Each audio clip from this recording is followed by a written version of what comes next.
Bonjour à tous, on se retrouve aujourd'hui avec un magicien suisse incroyable, champion du monde, Pierrick. Bonjour à tous, c'est Pierrick, bienvenue sur Virtual Magie.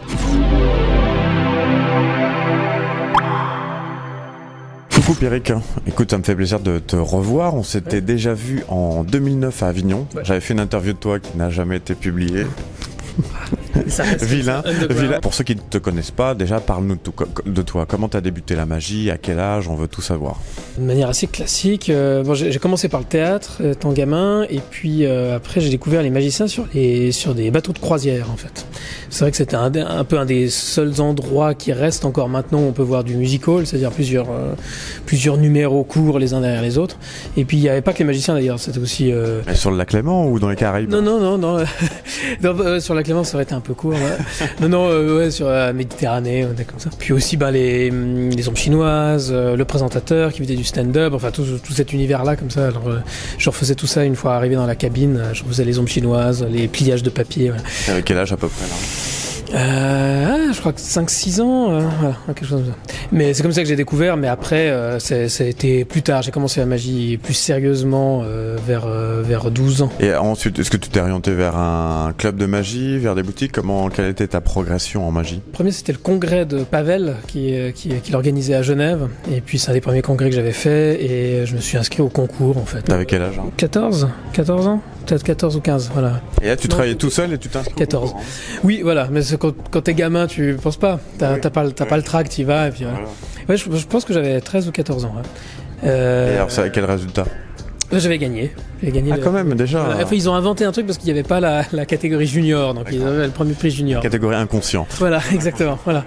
Et c'était mon frère qui avait fait la bande-son, enfin moi il n'y avait pas encore le montage. Qu'est-ce que tu présentais alors à l'époque? Numéro de scène, la canne volante que je fais toujours d'ailleurs, manipulation de cartes, voilà, des trucs très classiques que j'avais piqué un peu à droite à gauche dans toutes les émissions de magie que j'avais vues. Et puis, tu veux dire que tu as appris la magie en devinant les explications par toi-même, puisque... Non, alors j'ai regardé des émissions de magie, il y avait aussi des bouquins de magie que j'avais achetés sur la manipulation, mais c'était vraiment c'était quoi le bouquin de Yann Ader, ce qui était de grand public, Patrick Page aussi, il avait sorti un bouquin. Et puis, est-ce que j'avais déjà... Mais je crois que j'avais pas encore commencé des cours de magie, mais il y a Serge Gombert, qui nous a quittés il y a quelques temps, qui avait ouvert une école de magie en Suisse, et puis là je suis assez rapidement rentré dans cette école-là. Tu as suivi ce parcours pour devenir magicien, ou est-ce que parallèlement tu as fait des études? Oui, j'ai fait mon cursus jusqu'à l'Uni, je suis licencié en lettres. L'université. C'est une abréviation suisse. Vous dites tout, vous êtes l'université. Oui, alors non, d'abrège. J'ai fait l'université, voilà, en lettres. Et puis ça, j'ai continué jusqu'au bout. Mais toujours en faisant du théâtre et puis de la magie à côté. Et puis, en théâtre, donc quand on voit ton travail en termes de... Justement, c'est quelque chose qui t'influe beaucoup. Est-ce que tu as suivi des cours de théâtre, d'improvisation peut-être, d'écriture? Oui, en fait, j'ai un cursus, je me suis fait comme ça, j'ai un peu picoré à droite à gauche, j'ai jamais fait de conservatoire, ça m'a jamais... Enfin, c'est bien notre métier artistique parce qu'on peut avoir n'importe quel cursus, malgré ce qu'on veut nous faire croire qu'il faut faire des conservatoires, des choses comme ça, t'es pas obligé. Ça marche très bien pour certaines personnes, moi ça me correspondait pas l'esprit conservatoire, et voilà. Donc j'ai plutôt pris à gauche à droite quelques cours, j'ai fait un peu de claquettes, un peu de danse classique, un peu de magie, du théâtre. Le théâtre c'est ce que j'ai fait le plus sérieusement, disons. Mais c'était des cours une fois par semaine et pas dans un conservatoire. J'ai jamais eu une révélation comme ça où je me suis dit, voilà, je veux être magicien, je veux être comédien. C'est pour ça que je suis pas parti à Paris faire les cours Florent comme ça. Le seul truc que j'ai fait, c'est la RADA à Londres, où j'ai fait, mais c'est juste un mois. Mais j'avais, je crois, besoin de ça pour affronter des professeurs de magie, je comprends les deux, des professeurs de théâtre qui puissent me valider, en fait, des gens qui me connaissent pas et qui puissent me dire ça peut être quelque chose que tu peux faire, pour que dans ma tête je me fasse le déclic en disant je crois que maintenant je peux m'avouer le fait que je peux être comédien professionnel. Quel est ton premier spectacle que tu as créé? Est-ce que c'est celui que j'ai vu à Avignon en 2009? Non, il y en a eu deux et demi autres avant qui se cherchaient beaucoup, mélange de sketch, de stand-up, de magie. J'étais pas très satisfait avec ça, mais enfin j'ai les revendique complètement. C'était les premiers spectacles où en fait je faisais des sketchs, je faisais des personnages et puis à l'intérieur il y avait de la magie. Mais c'était encore un peu, je cherche à droite à gauche. Et donc le premier que je revendique vraiment à 100%, puis que je fais toujours maintenant, c'est celui que tu avais vu, Homme encadré sur fond blanc. Je te le dis, tu n'arrives pas à le sortir. Homme encadré sur fond blanc, voilà, ça sera... Je l'aurais dit au moins une fois. Voilà.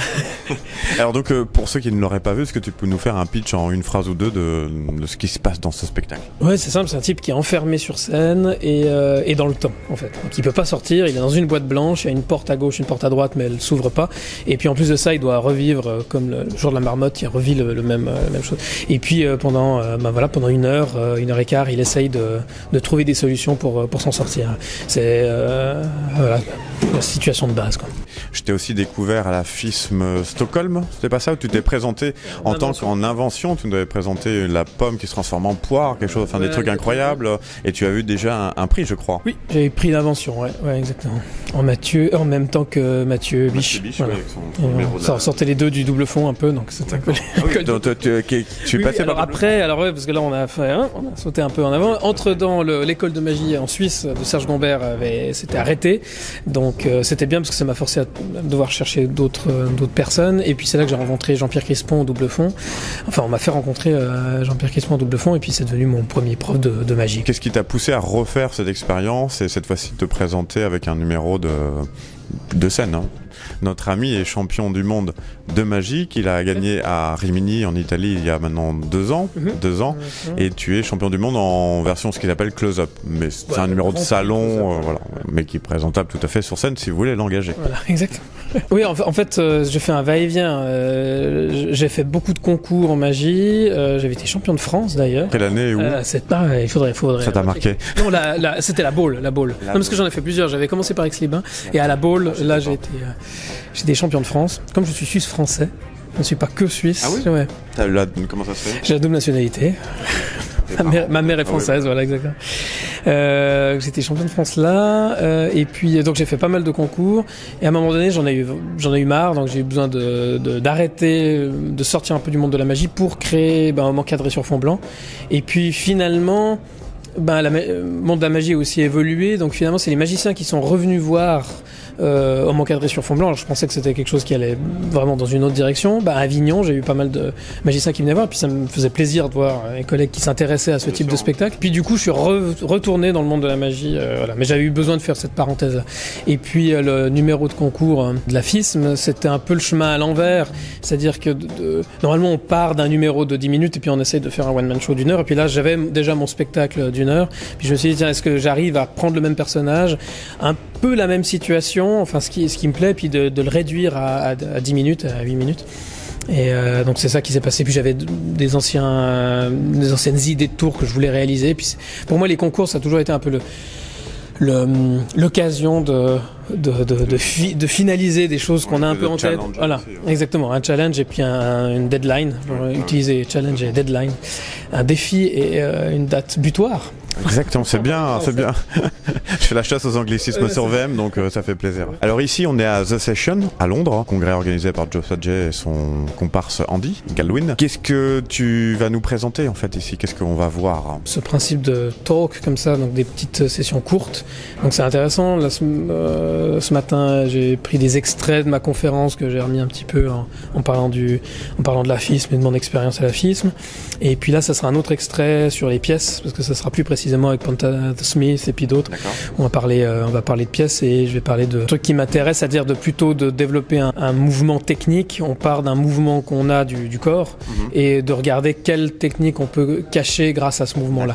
Donc de partir plutôt d'un mouvement naturel qu'on fait, je sais pas, par exemple ça, et puis de voir quel mouvement on peut cacher avec ça. Parfait. Et donc voilà, un mouvement naturel qui permet de cacher deux techniques différentes. Tu travailles sur quoi en ce moment? Ça chevauche un peu, c'est à présent futur. Je viens de créer le deuxième volet dans mon encadré sur fond blanc, qui est un nouveau spectacle qui s'appelle Tigre, qui est c'est pas une suite, mais on va un peu plus loin dans cette. C'est le même personnage. Voilà, c'est le même personnage. Et puis même la même situation de départ, mais simplement on imagine le même personnage 50 ans plus tard, quoi. Donc où il a revu, oui. donc le décor est usé, lui-même est fatigué, et puis lui il comprend du coup un peu plus facilement parce qu'il a laissé des traces derrière lui, donc il voit des traces de pas, puis il dit mais il faut revoir le premier avant de voir le premier. C'est comme The Cube et The Cube au carré. Oui. Voilà, exactement. Non, il n'y a pas besoin de voir le premier pour comprendre le deuxième. C'était le but aussi que les gens puissent voir le deuxième sans avoir vu le premier, mais pour moi en tout cas c'est à la fois le présent parce que je viens juste de le créer, mais c'est aussi le futur parce qu'il y a encore beaucoup de boulot, on change sans arrêt. C'est la même équipe de création avec Gaëtan Bloom entre autres, et du coup c'est super parce qu'on pousse encore des choses plus loin, chacun fait des choses qu'il n'a pas l'habitude de faire. Donc on a inventé des tours aussi, il y a une lévitation qui n'existait pas, et puis mais c'est un peu accidentel, c'est ça qui est bien, c'est qu'on part pas de se dire tiens on va faire une lévitation, mais plutôt de dire tiens j'aimerais cet effet, et puis d'un coup on se dit c'est l'écriture qui passe avant les effets, voilà. Ça c'est bien. Et puis par chance des fois ça crée un nouveau tour. Donc, on te voit bientôt sur les routes de France et partout alors en général. Là. Et bien sûr sur Virtual Magie. À très vite les amis, à bientôt, ciao.